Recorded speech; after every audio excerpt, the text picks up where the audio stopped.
आज पारंपरिक पदार्थ करूयात 5 मिनिटात होणारी एक चमचमीत भाजी कांदवणी।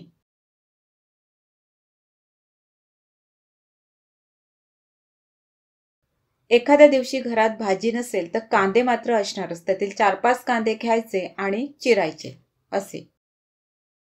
पॅन मध्ये घ्यायचं तेल, जिरे, ठेचलेली लसूण, टोमॅटो सगळं परतायचं।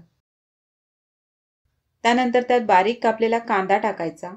हा कांदा लवकर फ्राय व्हावा म्हणून त्यावरती चिमूटभर मीठ टाकायचं। हा कांदा गुलाबी होईपर्यंत थोडा परतून घ्यायचा। कांदा चांगला परतला गेल्यानंतर त्यामध्ये 1 चमचा काळा मसाला टाकायचा, लाल मिरची पावडर, शेंगदाण्याचं कूट। हे शेंगदाण्याचं कूट थोडं चिकट झालं कारण की ज्या मिक्सरच्या भांड्यामध्ये मी ते बारीक करून घेतलं त्यामध्ये थोडंसं पाणी होतं, त्यामुळे हे चिकट झालंय। मीठ टाकायचं, मस्त कांदा परतायचा, फ्राय करायचा।